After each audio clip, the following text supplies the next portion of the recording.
11 o'clock. This will be a meeting of the Public Safety. And can I have from one of the supervisors a motion to accept the minutes of the previous Public Safety meeting? Matt, seconded by Matt. All in favor? Aye. Aye. I do have some discussions. There's a lot of work that's been done by a group of folks on EMS and ALS and how we can handle a problem that we have, that we foresee. But I have to remind everyone that's in the room that there are a group of watchdog for the taxpayers that come to our meetings regularly, and there are some alternatives to this plan that we need to at least discuss, whether or not we accept them or not. But what this plan calls for that is presently is hire 10 new employees for the county, buy two new cars and equip them, and prices range from anywhere from $500 to $1 million, and that's a big number. And if the city of Glens Falls and the town of Queensbury are not part of that program, not because they're excluded or because they don't want to be, I mean, whatever the reason, we're talking about trying to spread that cost among 17 or 18 towns. And some of the supervisors that are in the room today are saying, I'm sure are saying, I still have to maintain my EMS for transport, and that means an additional $20,000, $30,000, $40,000 a year, whatever that number is. It's going to be difficult. So what are some of the alternatives other than this plan that we talked about? And I'm not against the plan. I'm not being negative on that. I'm just saying I need to be able to say to the public that, yes, we did consider alternatives. One of the alternatives is the city of Glens Falls has an ALS unit. Could they be persuaded, or could they present a proposal that would say, we'll handle that? I don't know. But I'd like to know the answer to that. The other is Empire. They also have the ability to cover the county. They tried it once before, but I'm not sure. But if it's just ALS, is that something that we as a group should be looking at least getting an alternative cost? I don't know the answer to that, but I think we should know. And then the individual cost per town, I mean, if we base it on $1 million, I think that number has to be out there, and and the town supervisors have to deal with that. Now, there is a revenue source, obviously, from this, and I don't know what that's going to be, but I mean, there is a revenue source. So in the town of Queensbury, John Strow and I never had too much of a worry about it, because Bay Ridge and West had so many calls that they had almost a positive revenue flow. But in any event, those are my thoughts, and I know that there's been some talk about we got to get this thing going for the summer. Boy, I can't see that happening for us, simply because there's too many costs that are unknown. So where do we go from there? Let's have a discussion on it, and tell me what you think about the thoughts of, should we entertain a proposal from the city and also from Empire? So let's open it up for discussion. Yes, sir. I'm Supervisor Town Lake Luzerne, and I think they did a lot of work, and I think it's well worth what we're looking at. But you hit on most of the points, especially the one that I have. Lake Luzerne has a 24/7 EMS. This is $300,000 a year to keep it running, and we're in partnership with Hadley and Shared Services, and they pay $200,000. That's $500,000. My question is, what happens to us?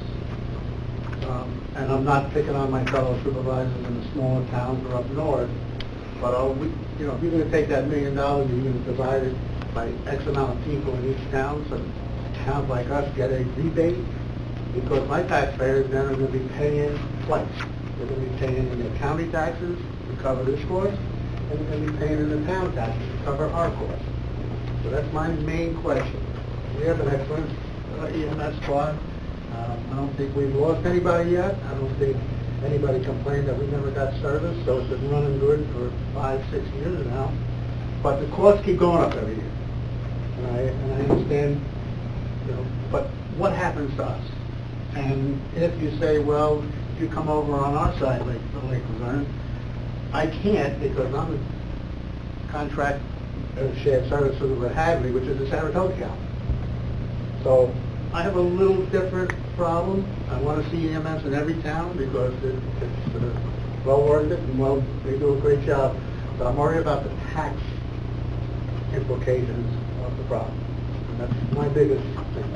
And, you know, and it's the same for the town of Queensbury, and I'm sure Dan would echo the thoughts and with the city of Glens Falls, that if the plan that is presented excludes the city and the town, excludes it not because it excludes them, I mean, they're just not involved in it, then that tax would have to be shared among the towns that are involved in it. And now we have 3 towns, Luzerne, Queensbury, and Glens Falls, that probably wouldn't be part of it. So how do you know, now we're talking about a big number. Yes? Could we have kind of a summary of what the report is and what they're offering? I think we jumped Sure. in here neck deep into all of this without really... Okay, for those that haven't read it, okay? Well, I've read it, but boy, I tell you, I think I missed something from... So I need a little more information. Okay. You want to go by? You got it right in front of you, right? You just want to go over the recommendations? Well, or is it? yeah, there seems to be a couple things going. There's the recommendations you have in here, but it really wasn't summed up with 10 people unless you go off of what the budget is and whatnot. So just to package the whole thing so that we're all on the same page here. Yeah. We used Albany County's budget because they started with the fly car system, so we thought it was a good basis for what we did. We split it up among the town because that's what they do, but they only split it up among the towns. For them, it was only 5 towns. We thought because of the vast area of the North Country, 2 Medicars would be appropriate just because of the territory.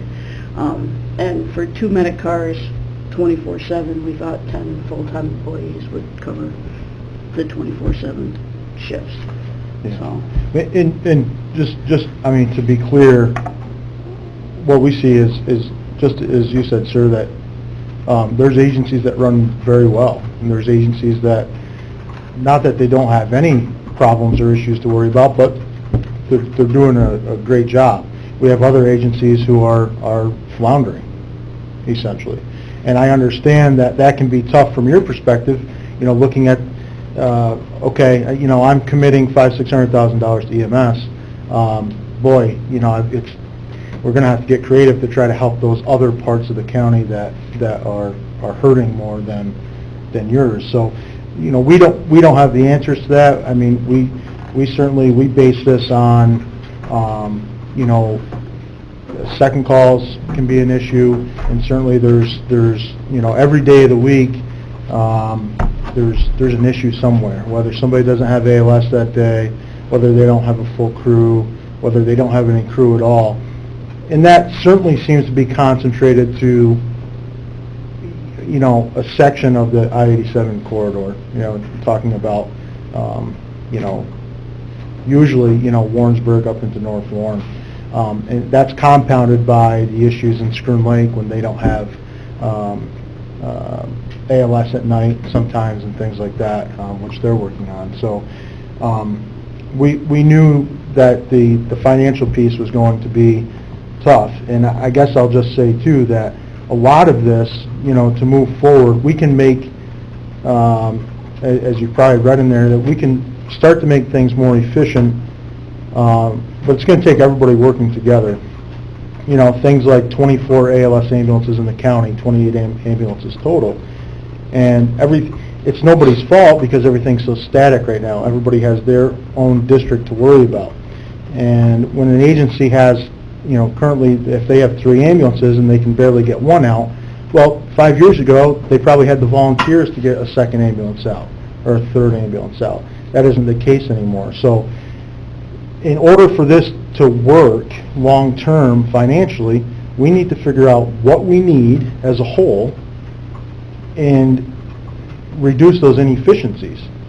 It's not, no matter what we do, it's not going to cost any less, right? Because you can reduce inefficiencies in talking about those things, whether it's equipment and whatnot, and trying to change the ALS system. But we have to invest in our providers because, quite frankly, we're losing young people to other areas of the country where they can go get more stable jobs. So I think that's, I don't know if that kind of covers it. You know, just from where we're coming from, that's unfortunately, you know, the financial piece is something that kind of it's just tough figuring that out. I mean, ALS training is 150, 200 hours? It depends on the level. Eight EMT is probably about 150, 200 hours. Paramedic is 1,200. So, I mean, one of the problems that we're dealing with is that the standards are such that there's a good deal of training that is needed by an ALS.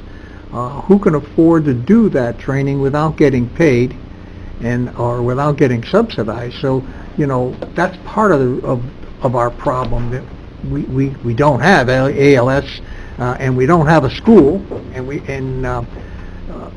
even the training that we're supposed to be doing is difficult. So that's the bottom. Yes. Yeah, I made the same argument as Supervisor Merlino, and with respect to the sheriff and our police department, and it fell on deaf ears. I might as well talk to myself. Well, the city of Glens Falls has put together a proposal to try to help out, but I'm not in favor of us being double taxed. A double tax again, when we're already paying for our EMS. But I do feel a moral, an obligation to help. Certainly I don't want us to, sit on our hands while people's lives are at risk. But I think one of the things that we've done is we're willing to do what we can to help out. I don't know exactly how that would work, but I think we should explore the city's offer and see how that turns out. And we talked heavily, we discussed the city, and obviously Mayor Diamond had come to a meeting before, and while, certainly, obviously some sort of partnership should be explored more, we thought about it, we considered, and we looked at their providers currently, City of Glens Falls firefighters and advanced providers. A lot of them are working second jobs or third jobs elsewhere, in EMS and things like that. We have Chief Schrammel here. He could, just because people are working, that can be, you can entice them to do what they really want to do anyway. Sure, but I'm saying they're working other EMS jobs, so it's like anything else, they'd be pulled. So, I just don't want people to think like that, and certainly I don't want to misspeak or speak for the chief or anything like that, but I don't know, there's certainly not a huge pool of providers just sitting there waiting to be snatched up, is my take on it. A part of that too is we thought that a more 24/7 solution was needed, and speaking with the chief, and again, he can speak for himself, that that option wasn't available at the time that we talked about it for 24/7, but helping out as needed if people needed help, like on a Saturday, that they would be able to do that as long as he had enough notice to do that, so, yeah. Yes, Matt. Thank you. Would anybody object to the city fire department, Glens Falls, putting together a formal proposal, something that we can discuss at length, something that, where they are given all the needs of the county, and if they can do it, this is how we're going to do it, this is what the costs are, this is what's going to require of us, here you go. I mean, we don't really have that in front of us, and I feel like that's part of our due diligence to explore all these options. We have a very successful, viable operation here in the county. Supervisor Brock hit the nail on the head with discussion about the Sheriff's Department. Sheriff does a great job, but the city has a certain kind of need for policing that's a little bit different than the up-county policing needs. And therefore, we have to have our own police department. Well, vice versa, now we're talking about the other side of the same coin, so to speak. And so I think, in the same notion that, well, we have a county operation, well, we have an operation that exists here, let's explore them taking care of these needs. Chief, would you object to something like that? No, the proposal hadn't been done, so there's been no proposal. Right now, as far as the needs assessment, I believe that's kind of where we are as far as what is the need. And I think that's kind of what this proposal, that's what I got out of when I read it, is determine what is actually needed. Two usually vastly different systems if you're looking for two fly cars 24/7, 365, or if you're looking for ALS personnel to fill gaps. Systems that are currently in place. So we have squad that we normally provide ALS, but this weekend from 6 a.m. to 6 p.m. they can't. That's a vastly different need than it is to provide two fly cars 24/7, 365, and there's vastly different costs associated with that. I kind of speak for the mayor, he's not here, but the mayor's original proposal was he wanted us to see if there's something we could assist with. The only way I can make a proposal is to determine what the actual needs are. For me to put the time and effort into doing any type of work that the mayor's requested, it doesn't make a lot of sense until I know which way the county will need. We have 22 ALS certified paratechs and paramedics in our department, so we do have quite a few that are employed by us and working for us that we maintain their training and maintain the status. So, it is a resource, but how valuable the resource is kind of depends on what system you're looking to put in place. As far as that, as far as the need for the city, because that's kind of been talked about a little bit here. I did I looked we started the ambulance in December 2009, and to date we've never called for an ALS in the city. So we've used the service that we provide 0 times in the city of Mount Falls. So as far as the mayor's concerned, as far as I'm sure that he would be in the same boat that we would not want to pay for something that would not utilize the city at all. And that's where we are right now currently. So what you're saying, Chief, is that if you were in a position to provide us with a proposal, you'd need to have some more of the details. I would need guidelines to determine what you want me to propose.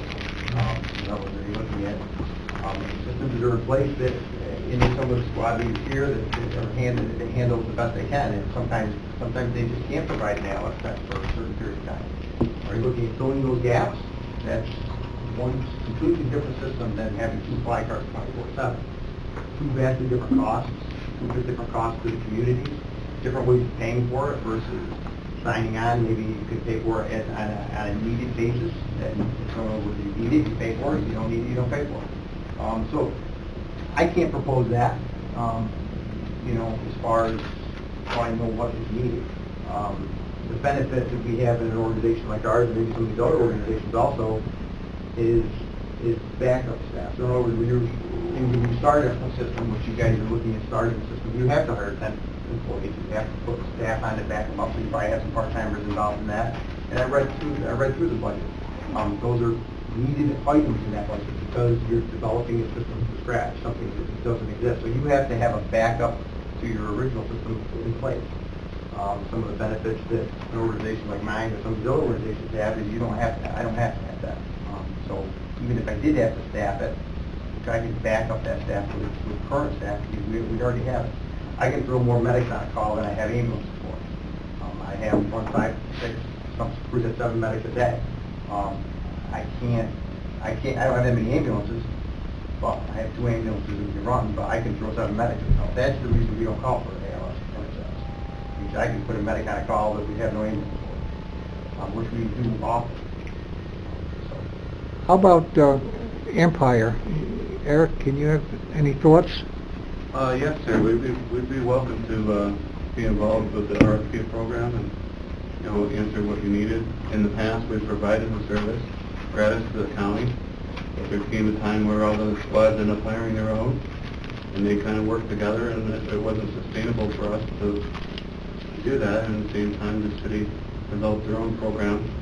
So we currently don't operate much within the county because, we've had to cut back on staffing quite a lot. And if you would like us to put in a proposal, we can certainly bump up staffing and help provide service to the county.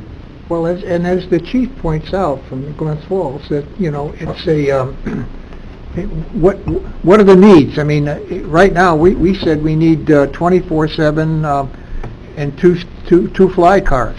Would we be presenting an RFP to Empire and to the city of Glens Falls for just that we want to cover 24/7 two fly cars, or in the North Country, excluding Queensbury and Glens Falls?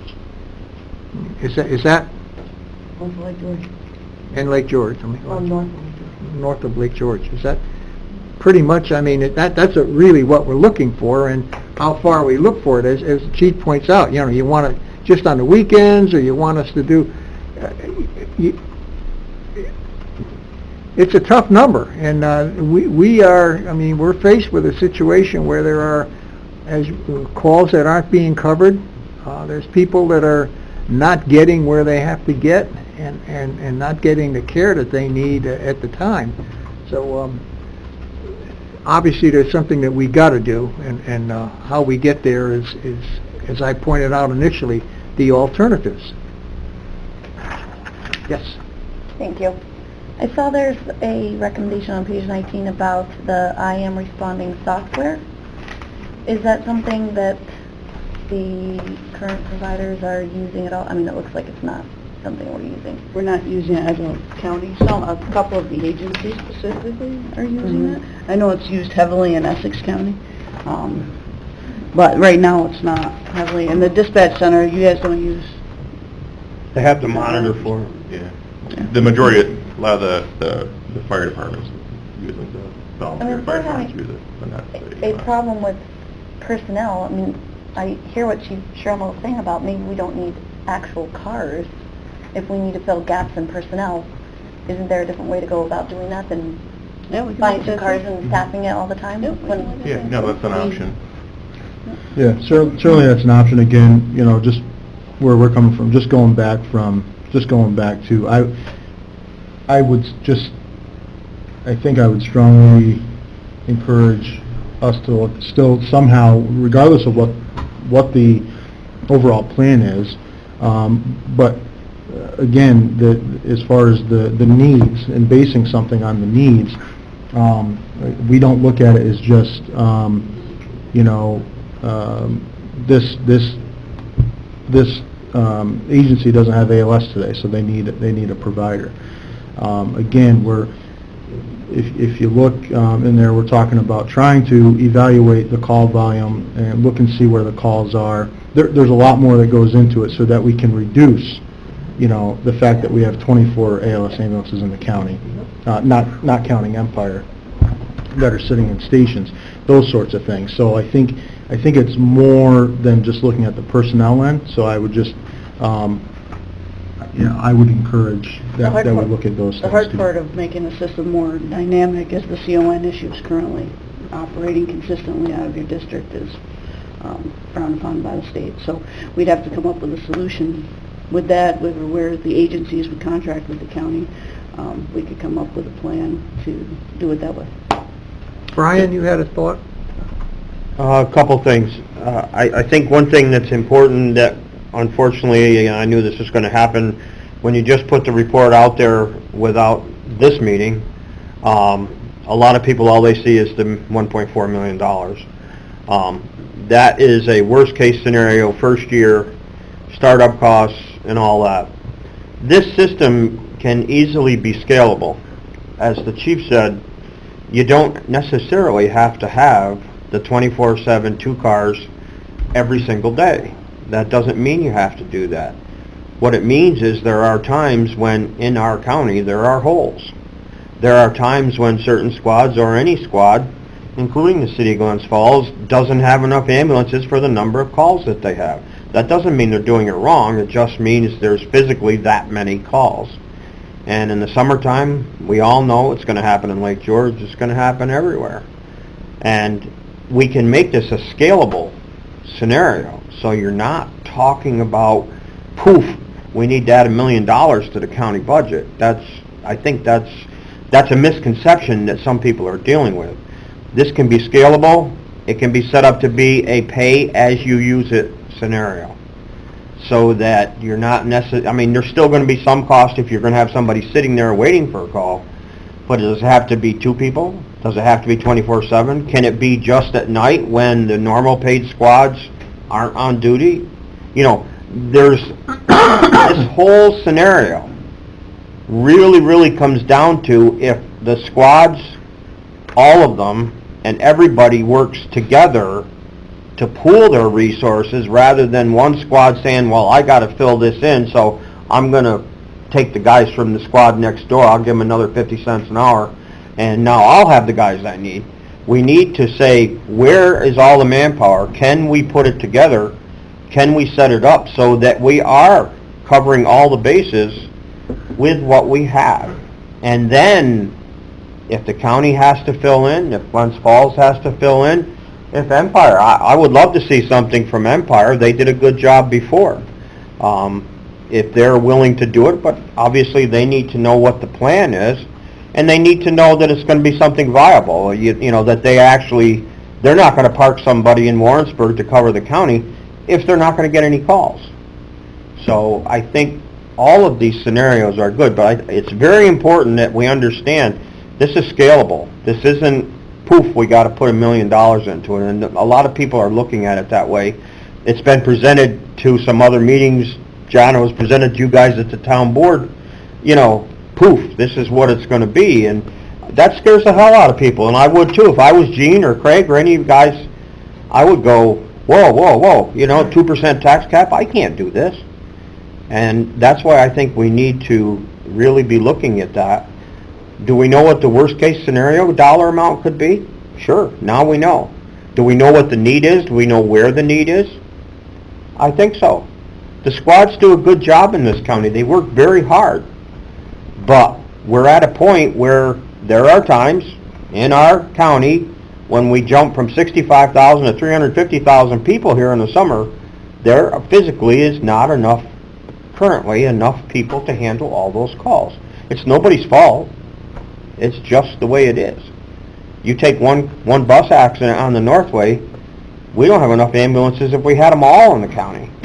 So you got to think about these things, and I'm not saying this would fix that, but we have to look at the big picture, and I think a little cooperation, as Travis said, sharing equipment.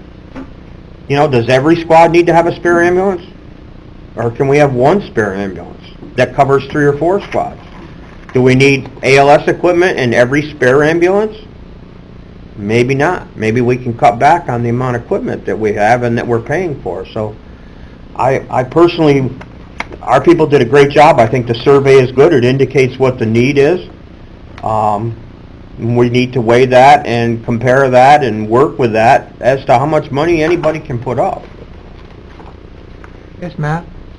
Thank you. You make a good point, Brian, about what the possible worst-case scenario is in terms of cost, but what's the floor level that we're talking about? You know, that's something that I think should be explored too. In the same breath, if we're looking at just this number of 10 people hired by the county, what is their starting salary going to be, and what are their benefits going to cost the county? So if you just look at those 2 things as being, you know, not just a startup, they're going to be in year 3, year 5. How much are they going to be making a year? I mean, is that going to be $750,000 to the county every year? Yeah. Have you seen those numbers at all? That's it. That is detailed in there. It's a last, not. I did read through all this. No, they're separate. They're separate sheets. All right. They look something like All this. right. Okay. When you talk about the floor, I mean, I think there's, and also this goes along with the timeline and if there's some sort of RFP process to see what else is out there. I think there's issues every day throughout the county, from top to bottom. Not everywhere, but there are issues. And there's a couple of more pressing issues than others. And I believe there's I think that's outlined a little bit in the report. But ultimately, too, with those couple of real, pressing issues, and that's where, this recommendation right away to try to get some sort of supplemental service up and running, that's where that's coming from. So whether this is a county,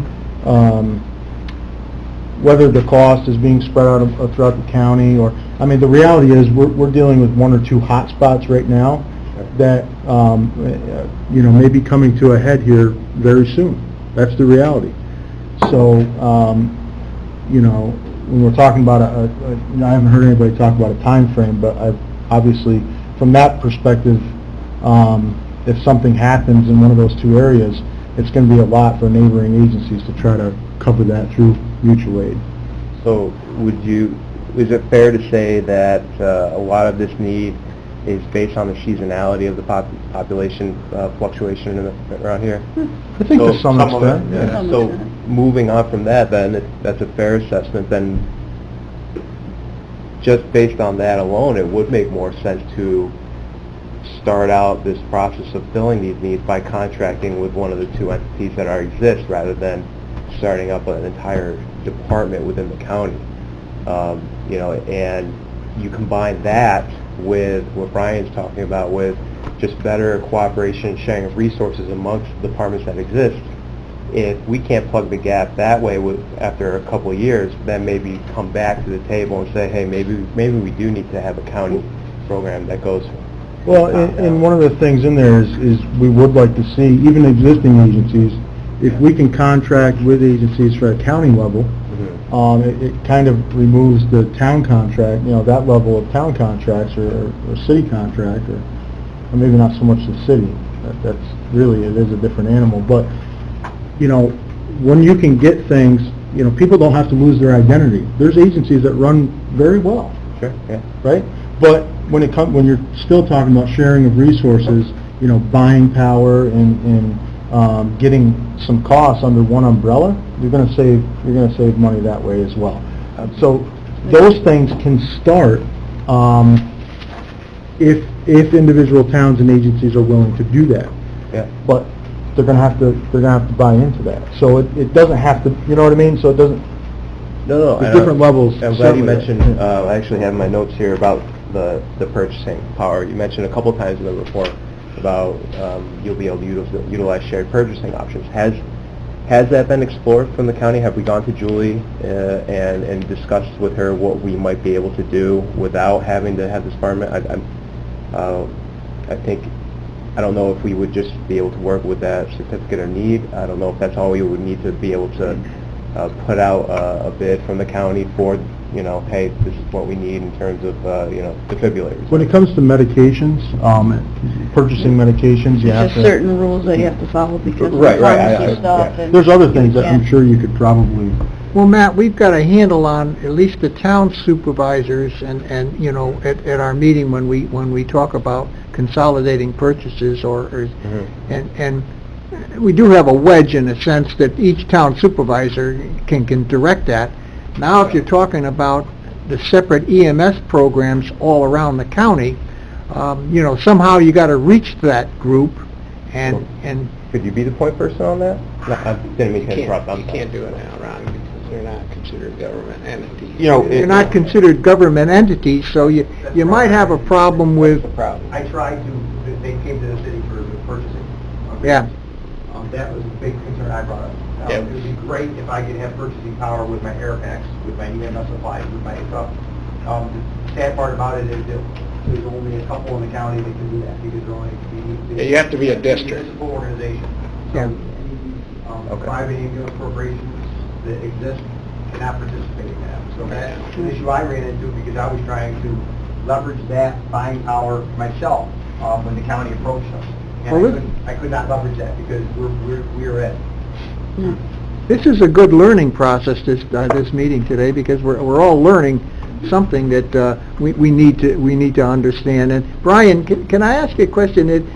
When we talk about utilizing potentially Empire or the city to help us in step one, if that's a thought, how do you propose you know what the needs are, or where the needs are, as we were just talking about. How do you propose an RFP or a bid proposal to those two guys? I think Ron and Chief Schrammel just hit on it. There are things that could be done. Do we let the county be the municipality that purchases things and then dispenses, sells, whatever to the squads? You're shaking your head, Mickey. I know some things that are medications and stuff like that. I understand that, but there's also a lot of other things, and the same thing holds true for the fire service. We've been trying to get the fire departments to not all buy their own stuff. Is there a way that, there's so much money you can save in bulk purchasing? But I'm going back one step, not the purchasing, but I'm talking about how do you get a proposal into the hands of the different entities that say, we want this kind of coverage? And what is that going to be? If it's not going to be 10 new employees and 2 fly cars, what's the first step then? Where do we need to fill holes, and is that a bid proposal? The hard part there, Ron, is we're dealing with an unknown as far as the amount of things that are necessary. We could have a spot where there's no holes, everything's fine, everybody's good, the sun is shining, and like I said, one accident, one big event happens, and now that's all shot to hell. So where are you getting your people from? So there is a piece of the unknown part of this, which is not something you can put out to bid. However, what you just described, if there is a scenario where someone, i.e. Empire or any of the squads, wanted to put a proposal out there or make a suggestion that, hey, we'll cover your area today for you, this is how much it's going to cost, or we're going to charge you per run, or whatever it is, I'm not saying that can't be done. It certainly can be done. If we do this as a county, as a taxpayer, if we do this as a county, it'll be the most expensive way. Just sheerly because of the wage rates that we have to pay and all the things that have to be done in the fringe. There may be easier ways to do it other than as a county. Okay, Matt, and then the chief. Thank you, Mr. Chairman. So when this was studied, this report, did it just take into account the need in the northern, the towns above Lake George, or is this based on the total county? Because there's references to Queensbury and Glens Falls, and we've heard Luzerne, Glens Falls, and Queensbury don't want to be part of the they don't have a need right now. They're covered. But if the need exists in, say, the 6 or 7 towns northern part of the county, do these numbers reflect that, or is that the whole county? In other words, maybe we're looking at a $600,000 issue that. Well, it's based on 2 medic vehicles. Yeah, it's based on 2 medic vehicles. And that was based on primarily gaps along that 87 corridor, not so much over into Johnsburg, Hague because of BLS, Stony Creek because of BLS. Warrensburg's having some struggles, North Warren's having some struggles, for the most part. Now, obviously we talked about Queensbury, there are some issues. There's some issues in Queensbury. And this could be, used in those areas as well, just because, if they don't buy into it, doesn't mean, if Bay Ridge needs ALS and they're calling for ALS, by no means does it mean the county would not respond.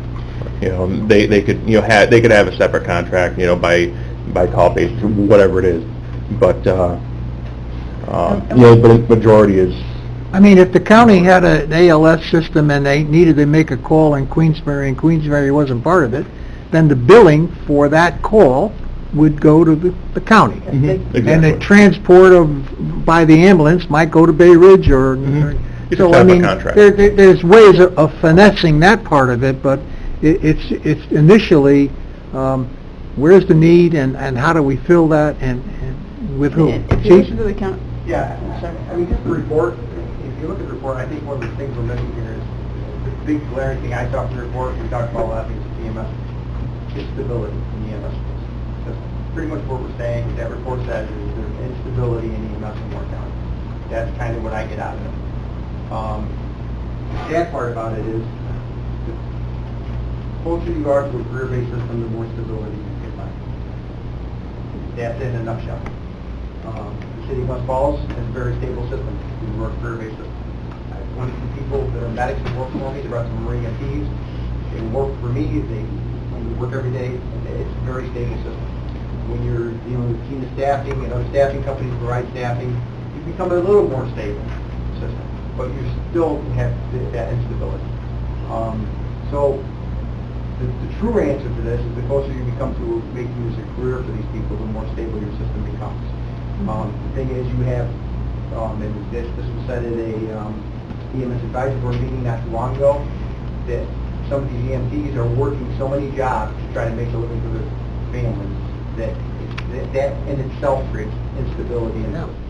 If you're not providing benefits, you're not providing retirement, you're not providing that stuff, there's no way to lend stability to a system. So whether it comes from a contract with a more stable system, or it comes to creating stability in the current systems that we have, or whether the county has to implement a system of stability. But that's pretty much what the report tells me, is that at any point in time, this thing can tip either way in some of these squads, where they could end up having no ALS people for that day.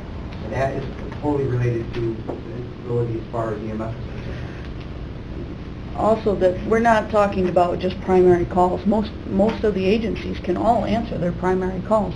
There's a system, and on the weekend specifically, you can hear it all the time, is that there's second, third, fourth calls. The next thing you know, I mean, there's been so many times when the northern part of the country or county has had so many things going on, that if one more call went out, there was not going to be an ambulance even relatively close to be able to answer that call. There's got to be some way to support that system. Just this weekend, like George had a cardiac arrest, they got a second call, they pulled an ambulance from Warrensburg. They did grab their second ambulance, but they took the ALS tech off Warrensburg.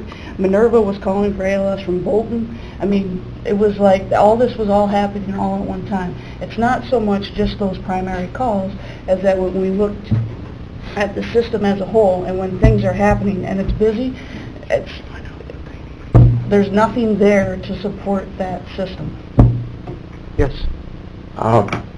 Empire, correct me if I'm wrong, you're now more into transport than you are into answering Because a lot calls. of the towns, you guys all hired your own staffing, and Well, at what- the time, there wasn't a need. It seemed to be Could more you of a treat like on a particular day, could you treat, like say Warrensburg needs ALS, could you treat that the same way you would transport and have an ambulance ready for that day, and you would get paid the same as, what I'm looking at is the infrastructure that we have to build versus already having one that exists and using yours until we get it larger.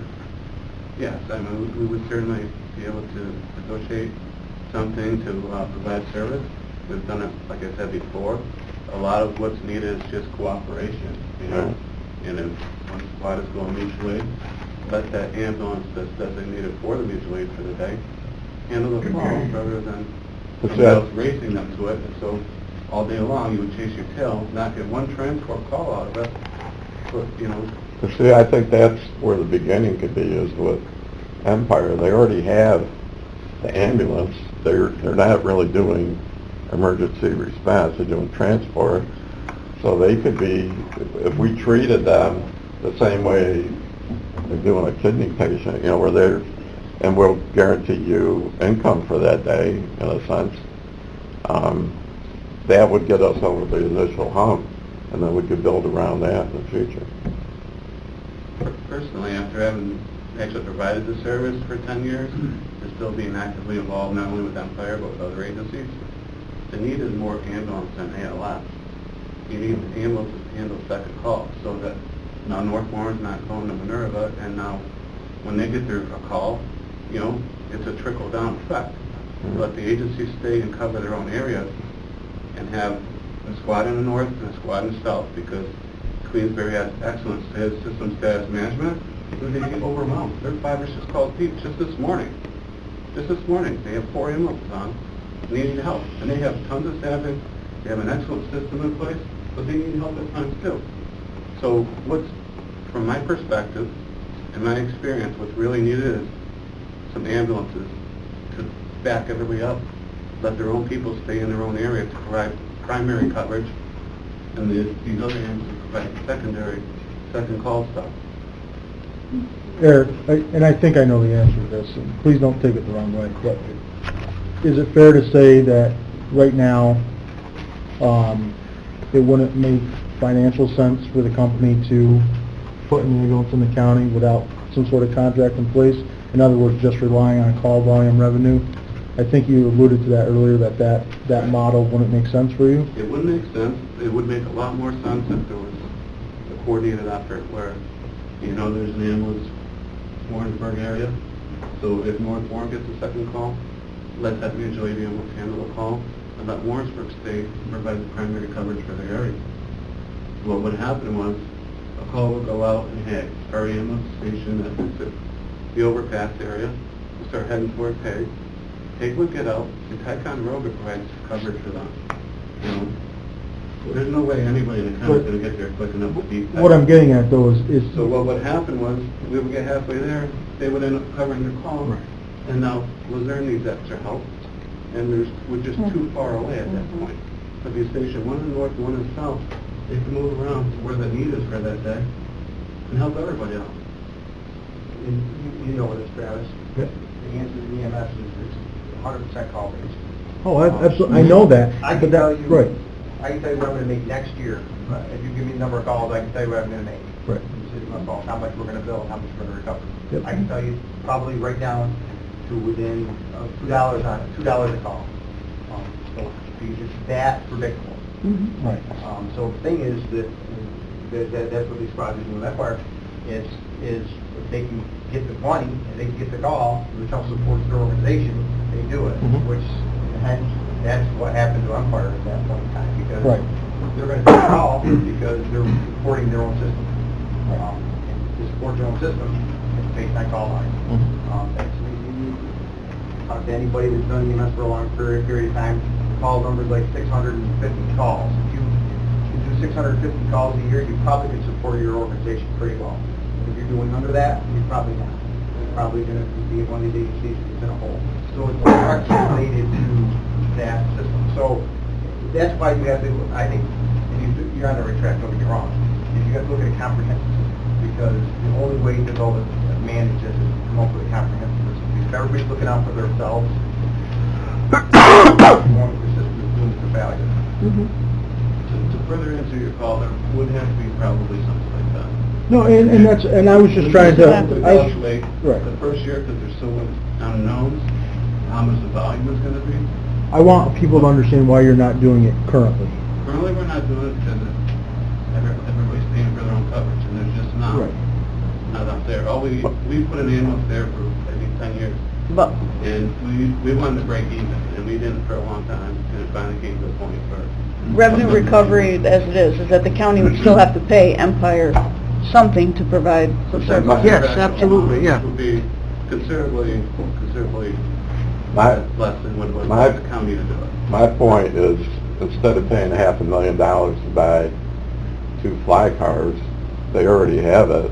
If we, they have to be guaranteed money ahead of time, but that would be a lot cheaper than spending the money until we get the thing ramped up. Well, it's an alternative that we should be considering. We got to get some...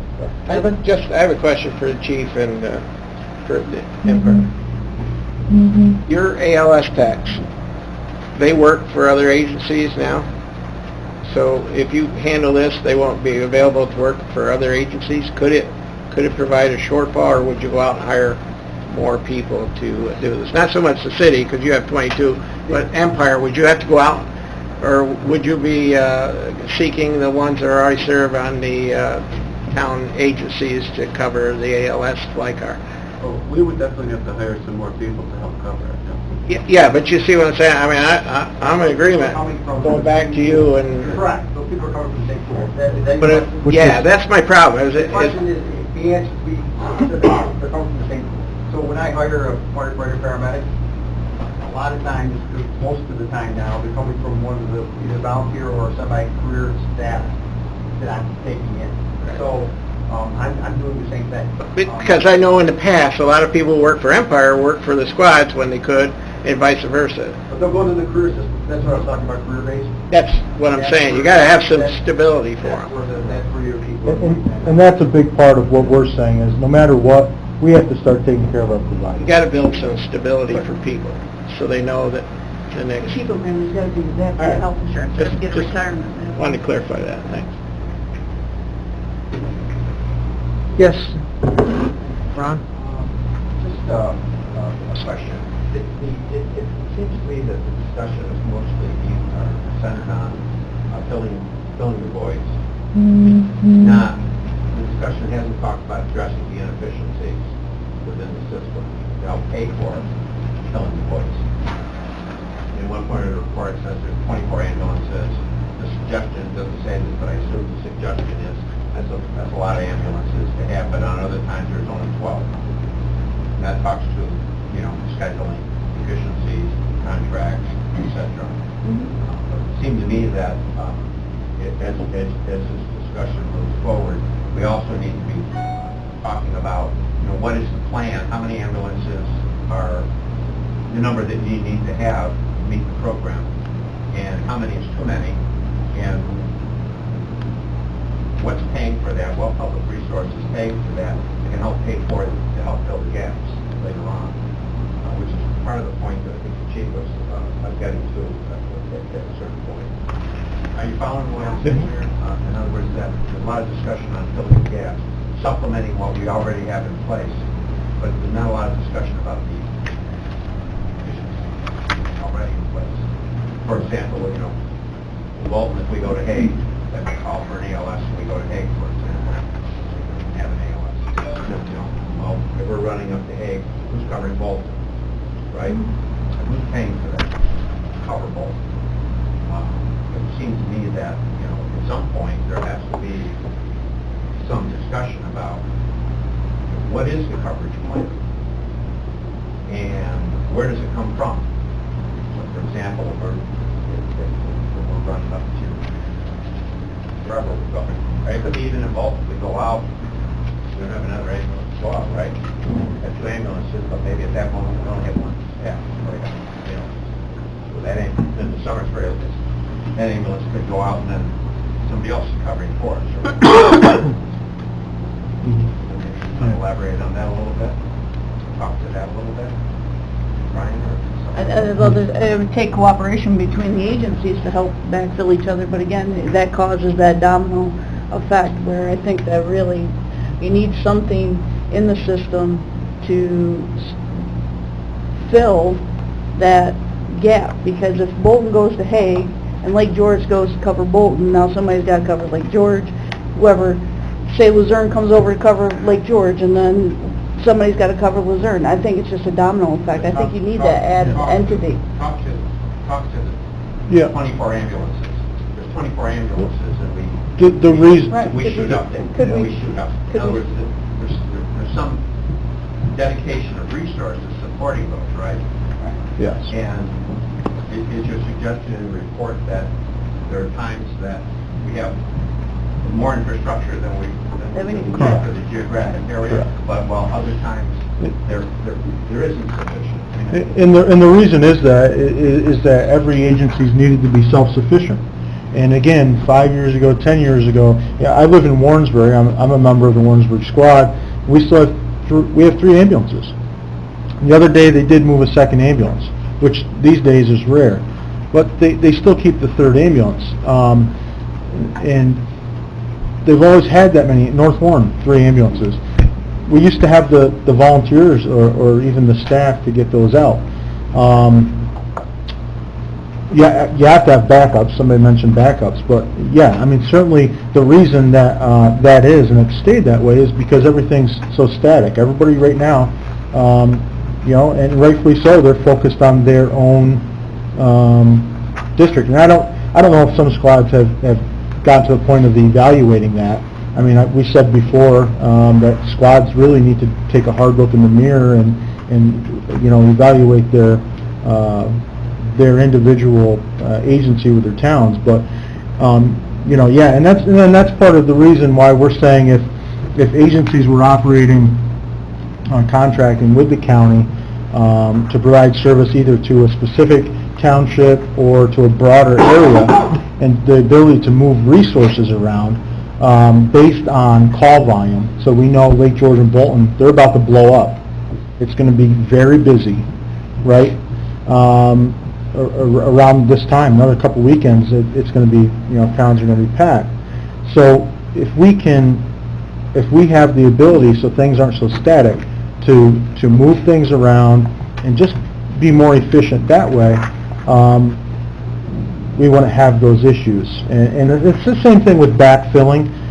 You know, as Mickey mentioned, you know, this squad has a call. You know, if North Warren has a call, 9 times out of 10, they might not have a second crew, so Warrensburg's going to go up. Same thing with Warrensburg, Lake George is going to go up. But right now, we sit in the station and we listen. We don't head that way. There's no proactive approach to backfilling and covering areas. There's not a good, I guess somebody mentioned system status management. That's not really possible right now, the way it's set up, so I don't know if that answers your... Maybe some of the towns need to get together. They would have to take contract with the short term and staff that third. They would do a take a contract with them. To be in Warrensburg for Governor's College, to be able to backfill some number of other towns as an initial step, as opposed to moving to a much.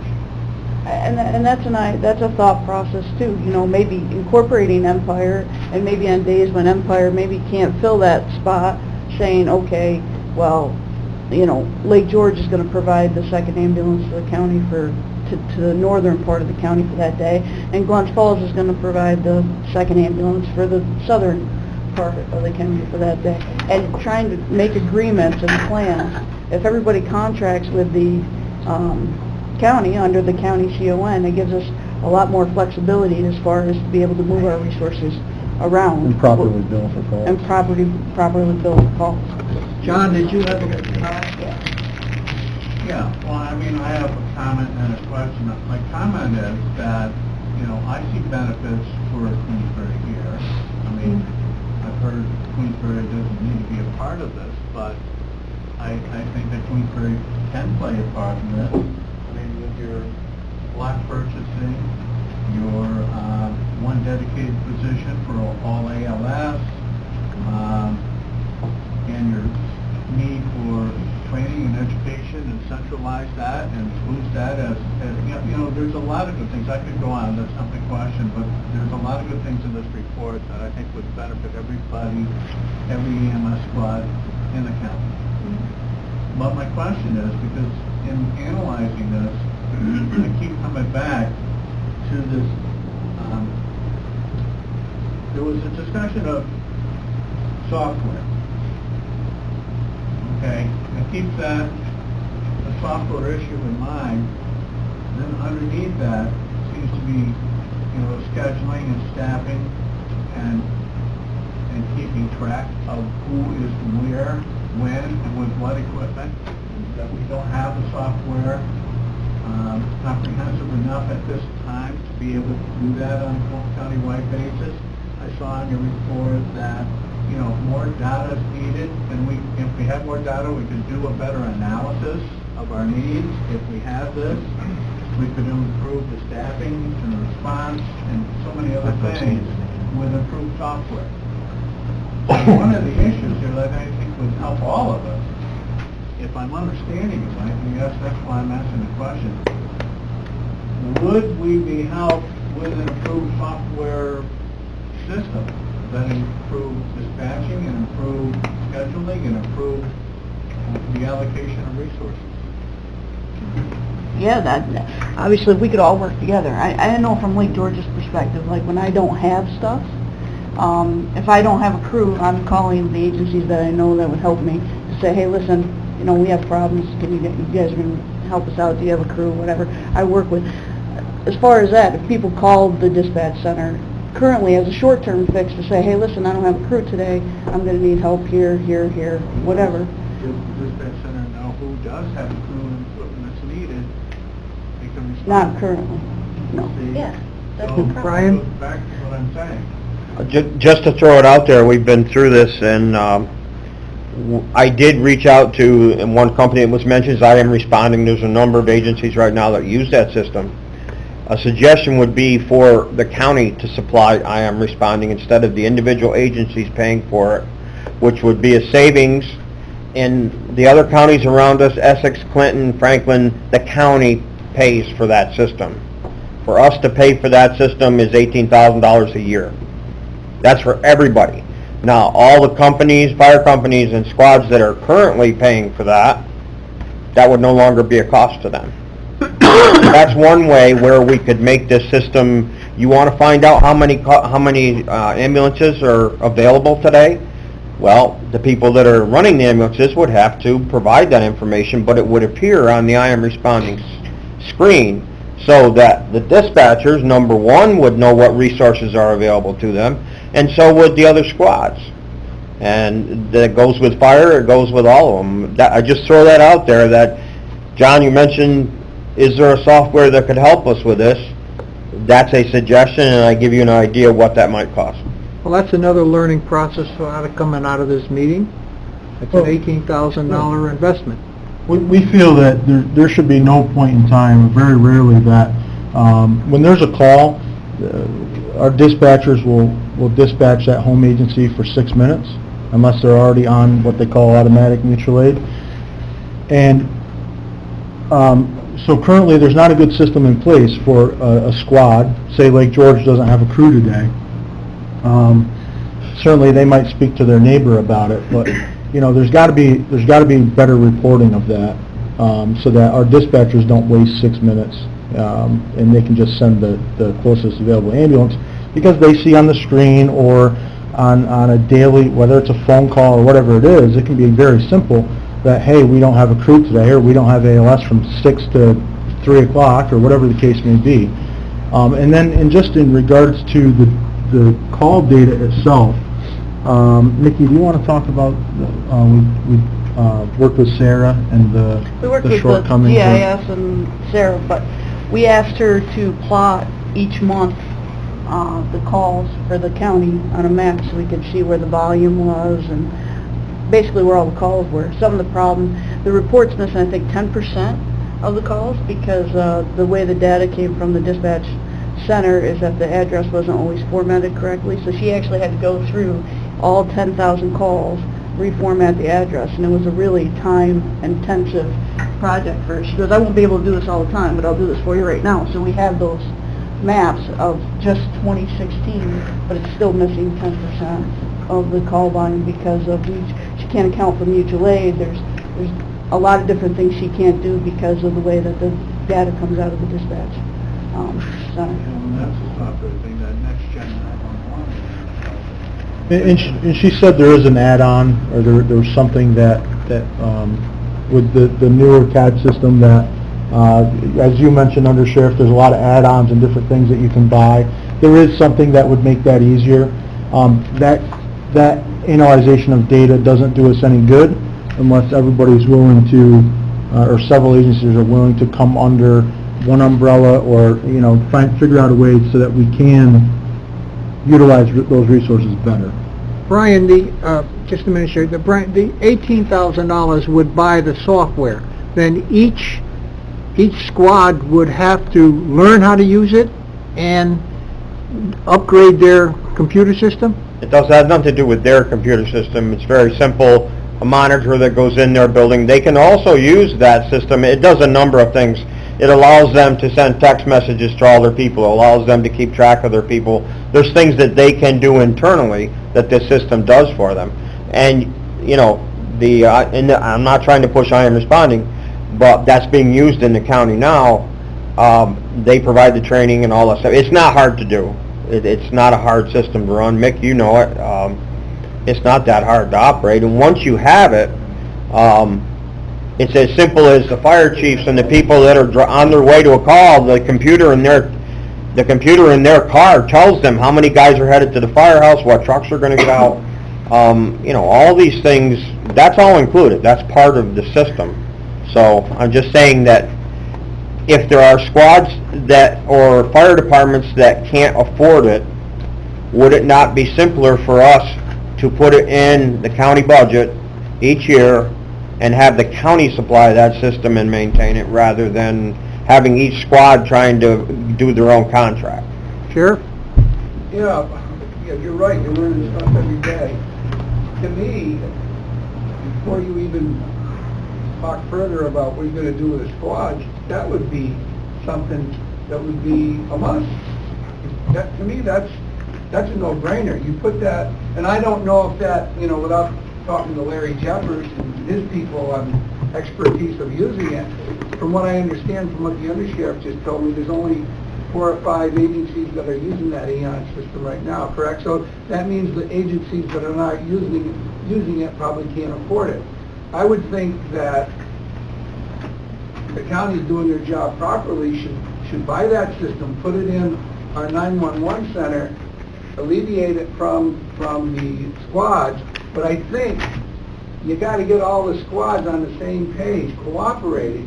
If they've got to cooperate, so I would think the town supervisors in each town would say, hey, listen, this is what we're doing, you must cooperate, so 911 center people know how to use it, and it would certainly make it more efficient, it sounds to me. Now, I don't know, Mickey, whether you can tell me, is that going to cause more work at the 911 center? Do we have to hire a person to oversee that? I don't know that yet. That's something that may come down the road, but I would think that that's a must to start with. Right? Yeah, we could certainly touch base with Essex County, because I know they use that heavily right now, so. It actually cuts... As a Saratoga The 911 center, Bud, what they have is a monitor.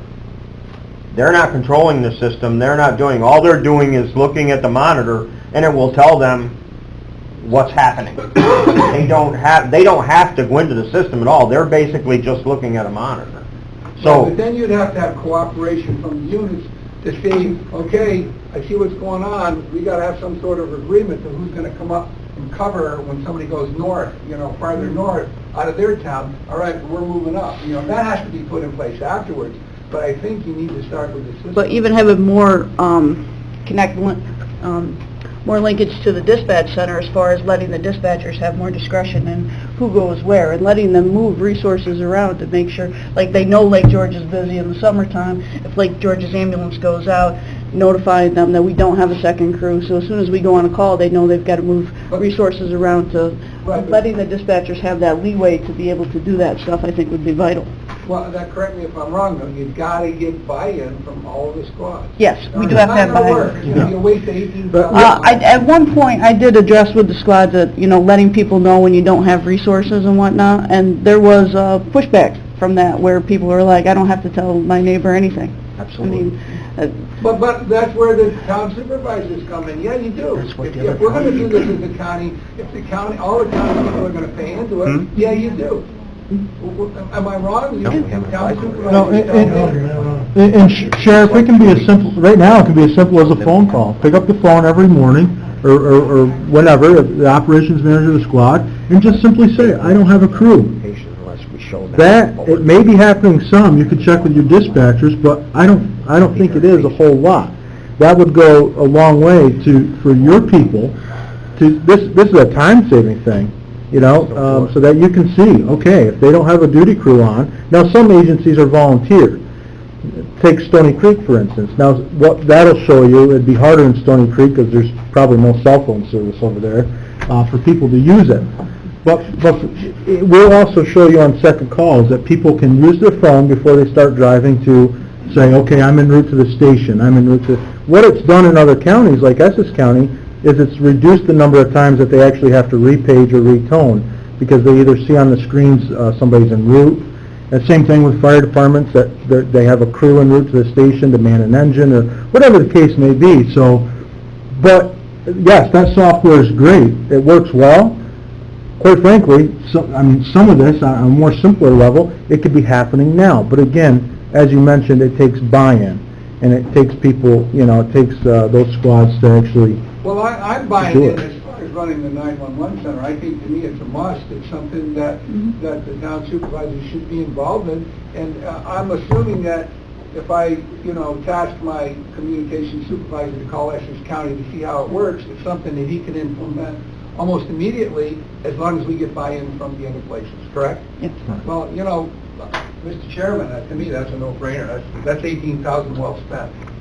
So let's, we've been at it for about an hour and 15 minutes or 10 minutes, and I'm not going to call a meeting unless there's more discussion, but what have we accomplished? I mean, we've learned about I am responding. That's an $18,000 investment that we ought to be taking a look at. We also learned that we ought to be taking into consideration Empire and the city's ability to provide ALS or ambulance coverage for us, and how we get to that point as to what that should be in terms of when and where and how. I'm going to leave that up to Brian somewhat. And then lastly, have we come out of this meeting with at least a positive venture that we're not totally not going to go with a county-owned system, but we're looking at alternatives? I Yes. think we should do that. I think there's another alternative that everybody seems to have escaped early on when this all came to light. Properly identifying the deficits and looking at them specifically. I've said this before, if it's an agency or a town problem that's creating a deficiency, it's not the county's challenge, it's that town's challenge. And people need to go back, clearly identify the shortage, and that town and that squad needs to look at their operations possibly, and I'm going to very plain most of the time, it's a lack of funding, and they're unable to have employees to do certain jobs. But that is sometimes, more times than not, a community challenge that community has to decide whether they want to support that EMS squad or not. There are things that can be fixed. There are working models within this county. No one, to this day, and I think that we have a working model, and I can name you others, nobody has come to me to this day and said, how you doing? I get first ambulance, I have 24-hour-a-day paramedic coverage every day of the year. I get second ambulances out, and that's being kind of lucky sometimes, and I get third ambulances out when it's really lucky. Okay? But there are other agencies as well that work. They have regular schedules with regular employees. My employees every week are the same ones every time, every week. It's not who's available. Can somebody help me out? I don't ever want to make that call down to the county and say, I don't have crew today. To me, it's incomprehensible. We have a job. We're charged with providing care for the community. It's not when we can. For us, because we have taken tax dollars to do this on top of our billing, some of it's making your squads more efficient, saving money where you can. It may not, centralized buying might help a little bit, but I'm going to tell you, my drugs, when I spend $5,000, $7,000 a year, that's nothing out of my entire budget. So it could save me a little bit of money, but there's other things that you can do that could save money, and if you come talk to the agencies that are making it on their own every day, you might find more information in there than you could possibly imagine, and to this day, no one has done that. The biggest issue that, and I agree, you guys do very well, you know that, and I know that, everybody knows that. Scott's agency does very well, because of what's invested. My biggest concern out of all that is we're still not addressing necessarily, and I may misspeak, I'm going to take a chance here because I don't know what you offer your employees. You're bigger than But me. no, let me finish. It's not a secret. Let me finish. It still doesn't address the issue that we have medics and critical cares and even some EMTs who are working 80, 90 hours a week. And so there's a fringe part of that we have to address as well. So Many of the that would be solutions my put out idea. here today don't do anything about bringing more medics into the county.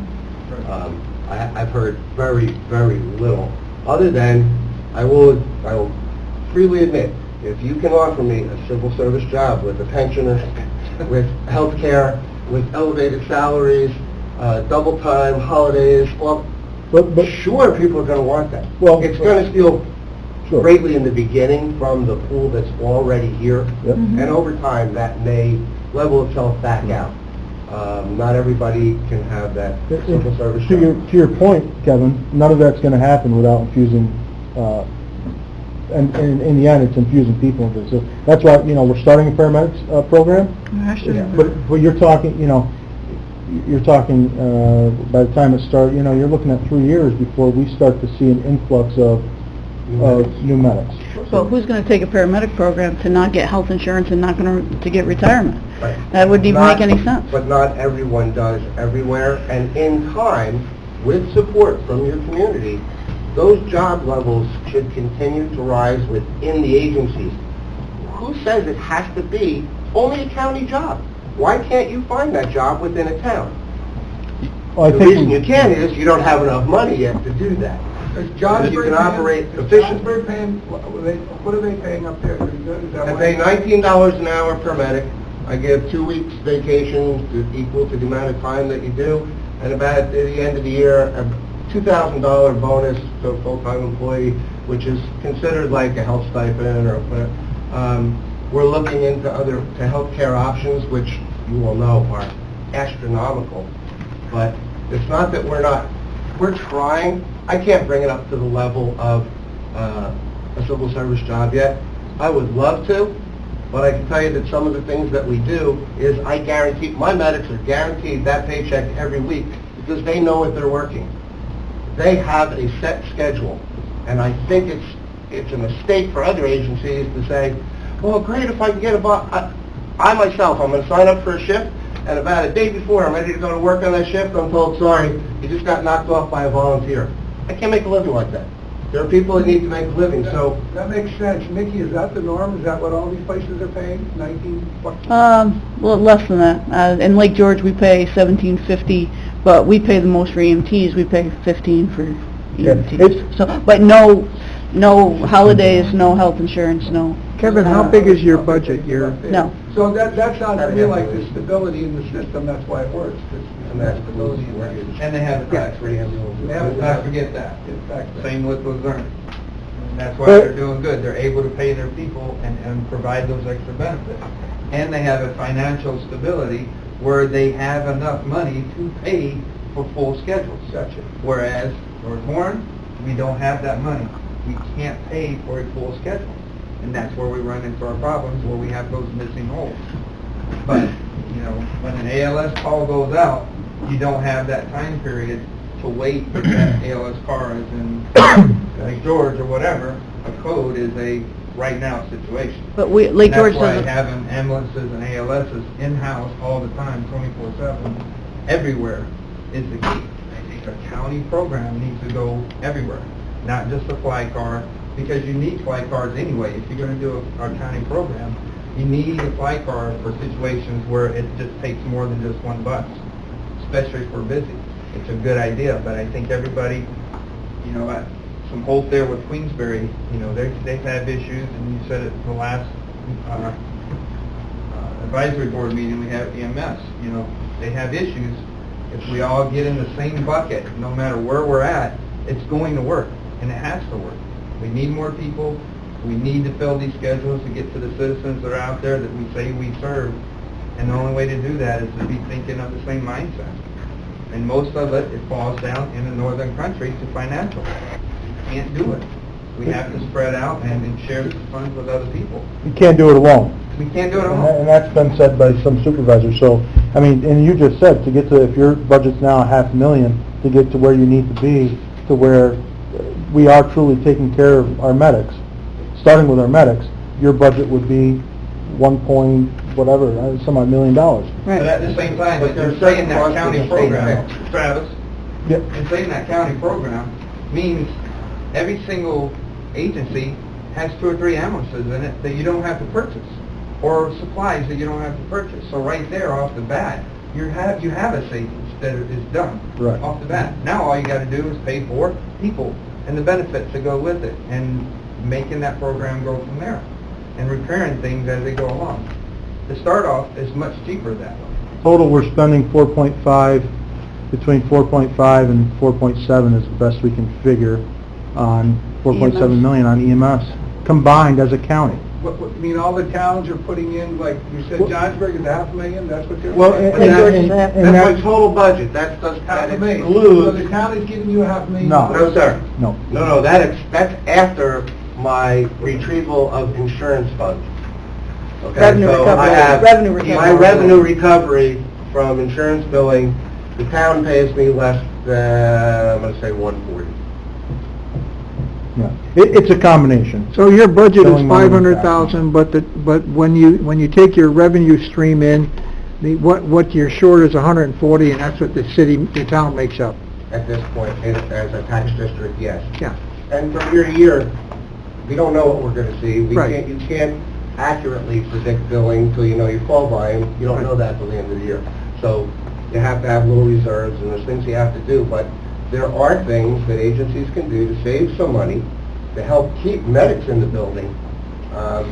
It is important. What is he saying is absolutely, if you don't have a medic, even if you have a fly car, but you don't have 2 people to get in your ambulance, to bring it to the scene, that fly car is useless. I did a little math for you because mathematics is not an opinion. Out of my let's say 500 calls a year, 400 are ALS calls, okay? If you take that times a $250 fee that I would have to pay to the county for using their ALS, if you take that, I actually did it, I did the math out for you. If I went DLS with my agency, I would need approximately $55,000 more from the town to keep my doors open if I just gave up doing ALS completely. Because by the time I pay for the intercept and lose that billing money, plus every patient that I went to pick up as an agency that has no insurance, I would be eating that bill completely and still have to pay for the ALS intercept. So I'm out more money. So I want to make sure that everybody understands that the fly cars are helpful, we'd love to see them, but if you put that dime on our back, it just pushes us further and further down. We said the just fly to car be quite system honest. because of the ALS shortages that there are Correct. currently. So That's why we there's said fly multiple cars. reasons to want the fly cars, but any Trying to supervisor or agency that thinks, well, the county just gave me an excuse to get out of having to provide ALS coverage, that would be an absolute fallacy, because it's going to cost them more money to operate a squad at DLS as opposed to its current budget. If you're a billing agency, if you're losing that much more revenue. In looking at that, did you look at the reduced cost of not having to have Yes. cardiac monitors, drugs, things of that nature? Yes, I took out, Medical I direction? can take out another, about, like I say, about $5,000 to $7,000 a year at the most on You said that was just for meds though, right? on ALS supplies. I can't take the monitor out for multiple reasons. It's the defibrillator as well, but when another ALS provider were to get on that ambulance, an ALS provider without a monitor is of no help. So if it's not a fly car showing up with that equipment, then I'm still a BLS ambulance. So there's many considerations. I worked it out. I did the math a lot of different ways. And I took it at the bigger challenge of $19 an hour against $14 for an EMT, when 3 of us now are actually at $16.45 because we're 8 EMT. So I have 3 levels of pay in there, but I took the widest gap, and I still ended up at the end with more than a $40,000 deficit by switching my agency to just BLS. So if, as I read in the paper, which I don't always believe, the talk of maybe making North Warren go to BLS, but that's absurd. It's dangerous, and it's not... There was reasoning behind that I believe There's many addition, reasons. there was addition, there's a reason for that, so. Yeah. But So- better BLS than nothing, I will agree. So where are we? We would, we've learned some things today. We've got to continue this dialogue. Some suggestions? The RFPs. Dan? The $18,000 for the I am responding, is that something that's implementable now, or is it premature? But I certainly would support a motion to initiate that. I don't think there's anything more aggravating or frustrating is hearing tones go out for 6 minutes and no one responding, and when that could have been avoided. I think that's egregious, and it needs to be stopped. And if this is a way to affect change, $18,000 is very well spent. Sir, would it make sense, I'm just thinking out loud, we're talking about getting proposals from the City of Glens Falls, Empire, or whoever wants to give a proposal, would it make sense to, I don't know when the next meeting is or anything of that nature, but would it make sense for them to use the report and things that we have, and they can certainly expand on it and come back with some sort of proposal prior to moving ahead with the I am responding?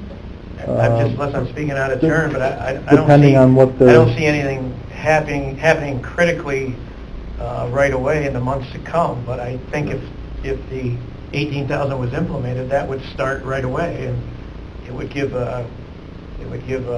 some accountability to squads that can't cover territories that should be reporting it, and it would alleviate a lot of frustration out of the dispatch center that, we have very capable people, and during the summer months, they're overwhelmed anyways, and they don't need to be wasting time toning out squads that don't have capabilities to respond.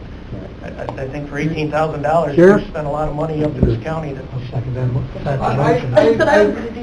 I agree with what Dan is saying. How about, Dan, let me have the communications supervisor contact Essex County, just get a little more information on it, and we can get right back to you. And if you want to spend that money, I think it's a smart thing to do. Would it be okay to act on this, and, it's going to the full board? Yeah, if we Would Friday find... be too soon for you to... No, I think that's fine with me, but let's say we find something that says, no, we don't want to do that. You can cancel that at the board meeting, so I don't Okay, think... well, that would be fine with me. That's fine with me. If you find something out that there's a glitch to it, I understand. Yeah, I don't think it hurts to put the money in now. We can always stop it later. So Dan, your motion would be to move ahead with To the... fund the cost amount, which was $18,000, to the I am responding, to make that a county paid-for thing, and my understanding is that the squads would have to respond to this, and Well, the squad would have to use it. So basically, it's, they have like an app on your phone. And certainly with duty crews in the station, it's not so much that they're going to be checking en route on their phone, but it's just logging in there that there's a crew on today. Yeah. Or there's only one person on today, so we know that they don't have a full crew. Claudia? That sort of thing. Thank you. Just for the record, Matt seconded the motion. Okay. But I would like to ask then, is this step something that needs to be confirmed under our certificate of need? It sounds like that still hasn't been completed. If we need to can do that, get can the this be part of agencies to contract with the county, we haven't sent the CON further to the state because there has to be a plan involved with it. And right now, we have no plan, so to do that, we'd have to see who wants to contract with the county, and that gives them leeway to operate under that CON. So is, I'm asking about them participating in this I am responding. No, that that doesn't, They that... don't need to no. contract with us. No. So that we They don't. don't need to have the CON in place still. No. Correct. I'm talking about to move resources and do those kinds of things, they would have to be contracted with the The county. way I see it is, this software will increase our efficiency now, as it's proposed. Right. All right, so the motion has been made and seconded. Next, I would leave, Mr. Chairman, I would leave that $18,000. It may be, when we check, Brian said it was 18, but maybe it's... I don't have the exact number in front of me, So why don't but, you leave that number loose? or not to exceed 20 or something, because I don't have that number right in front of me. Okay, all right. And this is gonna have to go to finance anyway, so, I mean, by the meeting at finance, we should have a pretty well nailed down. An official quote, yeah. All in favor? I was gonna suggest that we get a commitment from the supervisors that they'll make their I've got my commitment from our squad. well, that from you, you're... No, from our squad, right here. Right, but I'm saying we got it from you, but, I mean, there's no point, like the chief, or the sheriff was saying, there's no point in doing this if one of the squads isn't committed to, you know, we don't get the town supervisors. Well, I'm understanding that it's gonna help. Yeah. I am Right? too, It's gonna help my 911 center, is that right, Sean? According to Supervisor Jeffers, he goes, there's definitely a benefit in knowing whether a squad has a BLS or ALS crew available to response. There's definitely a benefit, and I think it would eliminate some of the delays that we're currently seeing with dispatching for EMS. So that's our communication supervisors and agreeing that would help the communications officers as well. And I think when we go to finance, and we will, I mean, that'll be a whole nother group of supervisors on that committee, we'll get the message out. So are we amending it to up to 20? Up to 20? That's based on that. You can actually Sending it up to 20? Yes. Call the vote, all in favor? Aye. Opposed? All right, motion carried. Is there anything else to come before the meeting? How about setting a date for the next meeting? Matt? Mr. Chairman, I was actually curious, maybe we set a date for, or when, a timeline for those RFPs to be sent out. A week, 2 And weeks. do you need us to draft anything for that, or can they just base it on the Something- report? Something that would be comparable to the... Thanks, Dan. This initial plan, so everybody's working from the same base, so to speak. And then, you know, as we move forward in the process, we can, you know, retract it, or we can make it grow and, you know, adjust it accordingly. But, so we're all looking at the same baseline of options. Yeah, Mr. Chairman, I think though that, what are they responding to? I think we're going to need to know the dates and times and geographic areas of overcapacity and undercapacity. So that they know what areas being, what times are being served, yada, yada, yada, yada. Well, we can certainly, once we know, we can certainly provide whatever data we have that we've gleaned through GIS and other means. We can share that with whoever is interested in submitting some sort of proposal. If I that, think that information needs to be presented and understood, because there may be some vetting on that, in terms of what definitions we're using in terms of overcapacity. Some of these squads need to maintain a certain critical mass to be able to do what they do in the areas that they do them. Whereas, it would be good, I would like to be able to see that capacity shortage and that overcapacity map in terms of time and whatever, so we can get a feel for what it is.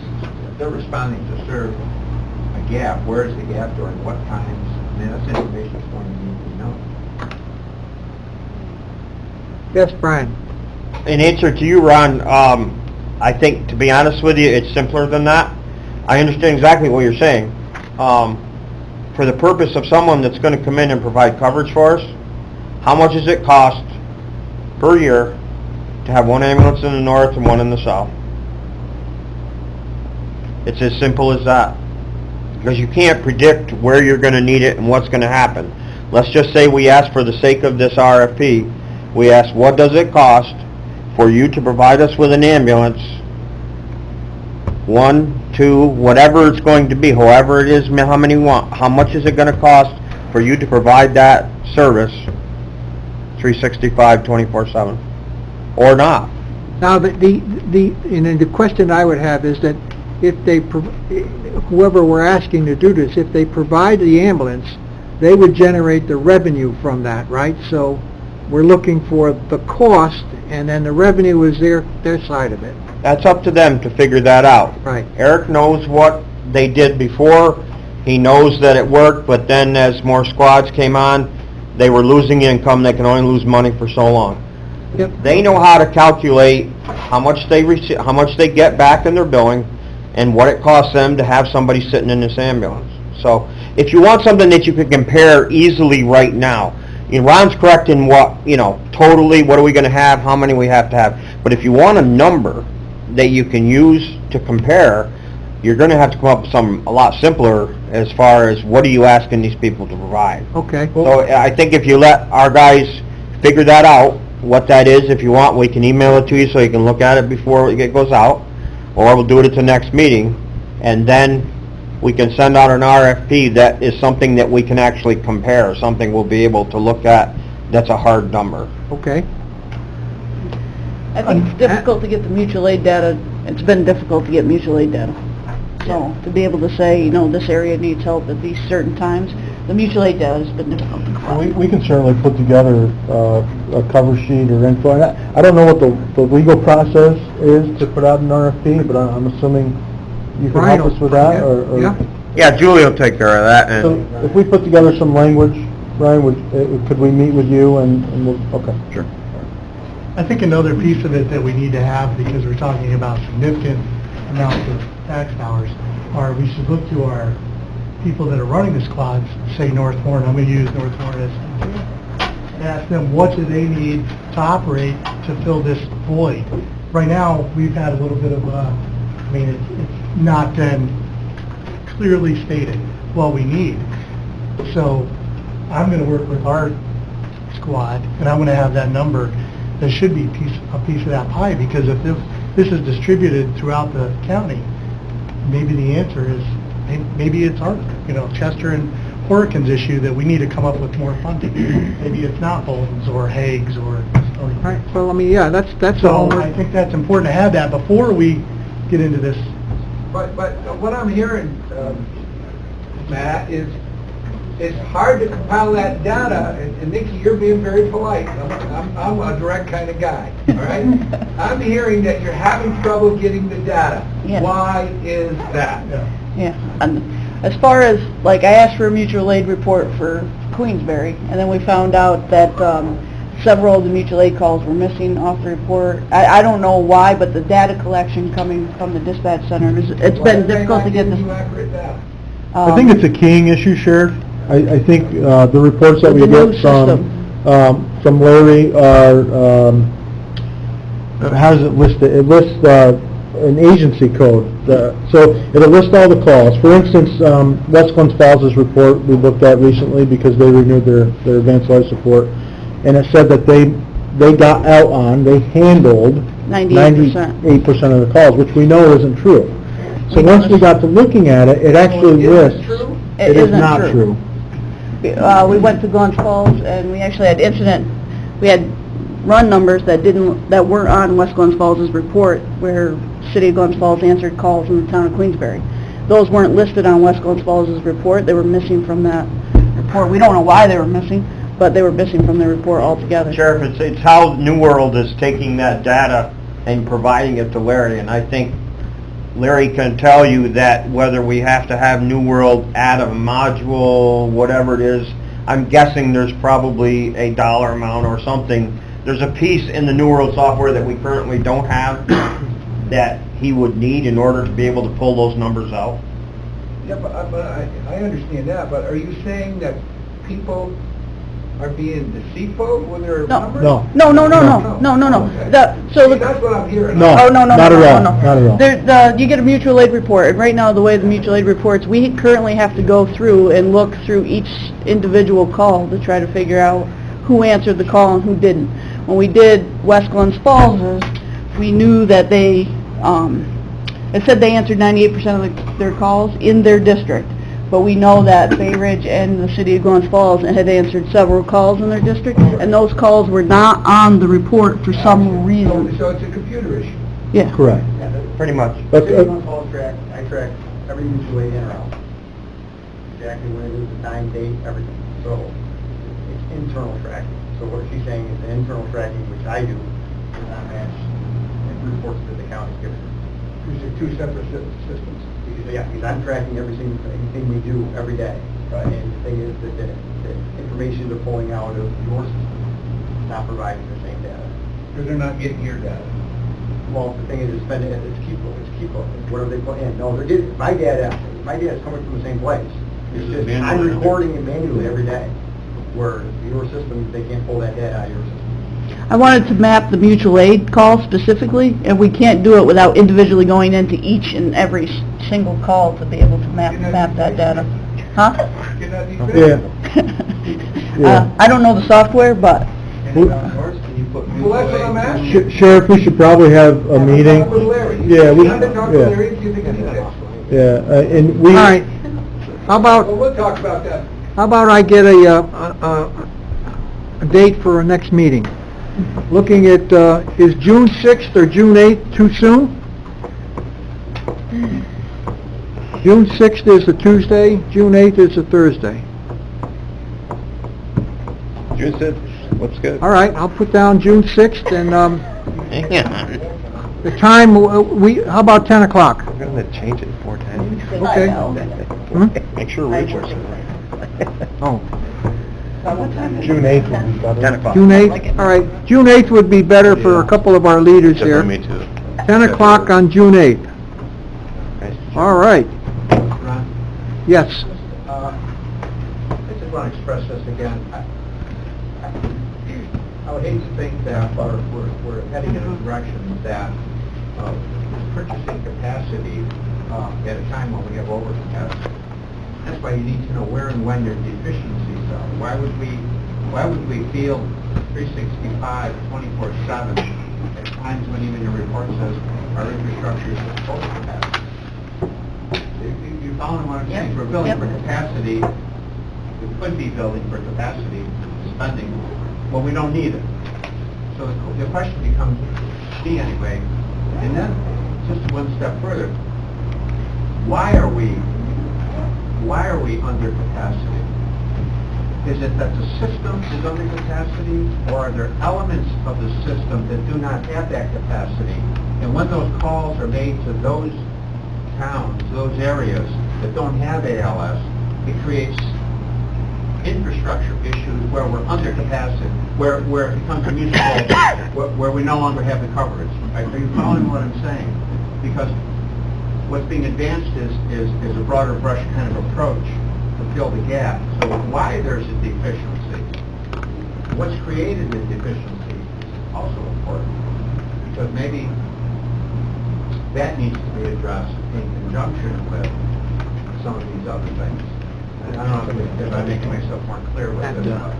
So no, when we're over capacity, when we're under capacity, what times, and also what's causing the deficiency is also important. Mr. Chairman, is there a, just to be clear, do you expect us to have, for us to meet with Brian prior to this next meeting on June 8th? I would hope so, yeah, see if we can get this thing moving, and Yeah, then of course, yeah. we'll be working on the I am responding part of it, and that hopefully will just, as the sheriff points out, give us more information, workable information. Between now and June 8th, I don't know what the process is, but if we were to get something together, can we send that out prior to June 8th, or would you like to review it on June 8th? Well, I mean, I'm going to review it with Brian, so... Okay. Okay. All right, all for adjournment? Matt, second, all in favor? He's out of here. Thank you.